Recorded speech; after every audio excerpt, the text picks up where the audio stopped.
Genesis chapter 16, verse 1. Now Sarai, Abram's wife, bare him no children. And she had an handmaid, an Egyptian, whose name was Hagar. And Sarai said unto Abram, Behold, now the Lord hath restrained me from bearing. I pray thee, go in unto my maid. It may be that I may obtain children by her. And Abram hearkened to the voice of Sarai.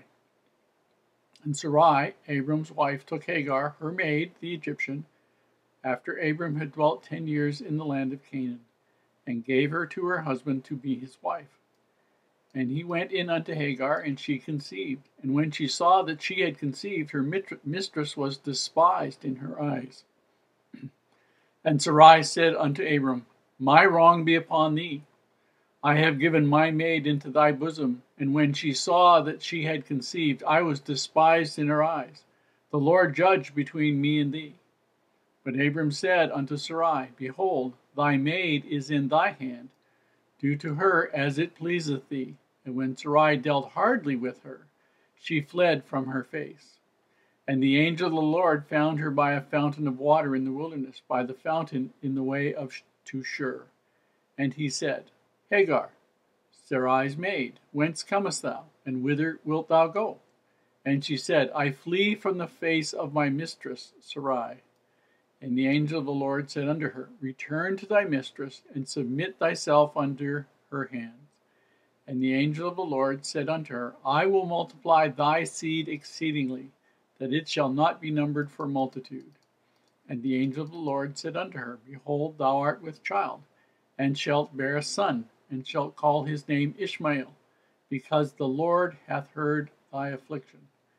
And he will be a wild man. His hand will be against every man, and every man's hand against him. And he shall dwell in the presence of all his brethren. And she called the name of the Lord that spake unto her. Thou, God, seest me. For she said, Have I also here looked after him that seeth me? Wherefore the well was called Bir Lahai Roi. Behold, it is between Kadesh and Bered. And Hagar bare Abram a son, and Abram called his son's name which Hagar bare Ishmael. And Abram was 86 years old when Hagar bare Ishmael to Abram. Hi. Another interesting chapters, all kinds of customs. And the interesting thing as we go through these is that they make Moses, who's writing this down for us, makes mention of things which they understood, which seemed totally foreign to us.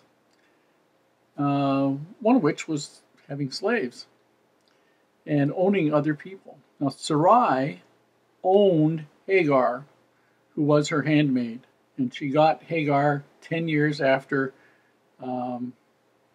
Abram moved to where they were. And I don't know whether Abram had talked with Sarai. I assume he did.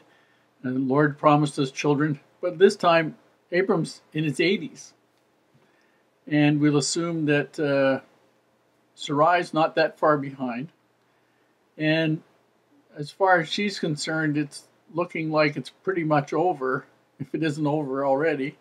And so what she does is she says to Abram, look, if you're going to have kids, and the Lord's restrained me from having children, the only way I can see is for you to take my handmaid here, Hagar, and you have children with her, and then, according to their custom, Sarai and Abram would be the father, but Sarai could adopt the child of her handmaid, who the handmaid was her possession.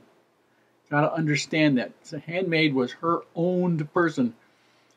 And she could adopt that son as if he were her own son. And because Abram was the father and she was the adoptive mother, that would make that son the heir. And that would help fulfill the prophecy. And so it says Abram did what his wife wanted. And as soon as Hagar became pregnant,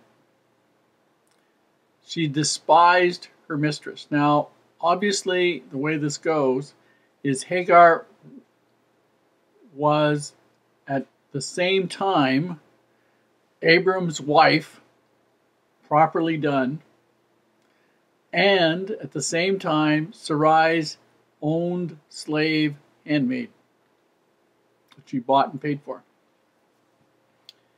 A tough road to hoe. And when she seems to have had an attitude problem and basically despising, well, hey, I got pregnant and you can't. That makes me better than you.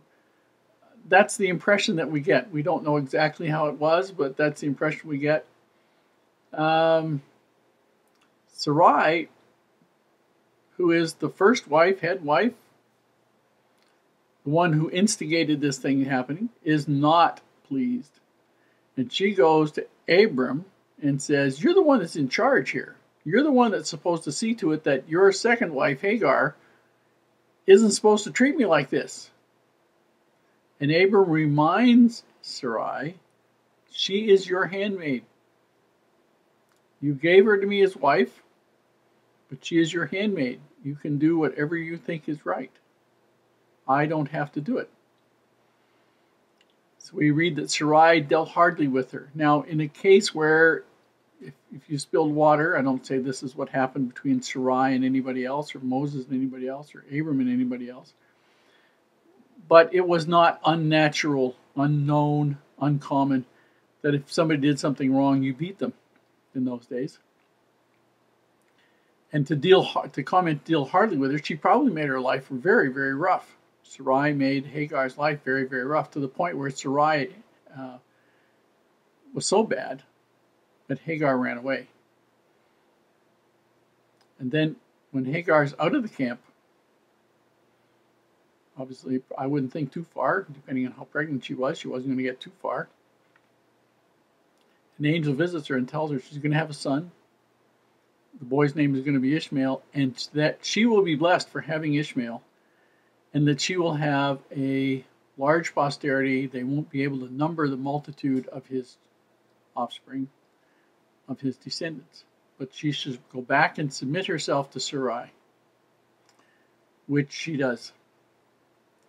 She goes back, and then Ishmael is born. And the interesting thing is that even though, and this is something that's very, very, very important for all of us, even though Abram is the man, he's the patriarch, he's the guy in charge, he's the guy who owns everything.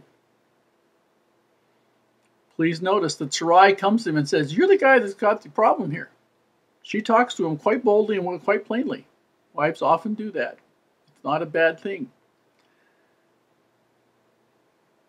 But interesting thing is, Abram respects the words that Hagar tells him that the boy's name is to be Ishmael. He doesn't name him Abram Jr. or anything he thinks. He either gets confirmation from Heavenly Father that this is going to be Ishmael and what his responsibility and other things are going to be and what his blessings are, or he respects Hagar's telling him of what it is supposed to be. And that's an important concept. That's one of these things that people gloss over. These men, these great men, respected the honest, sincere counsel of their wives. It was critically important to them, and they recognized that it had value.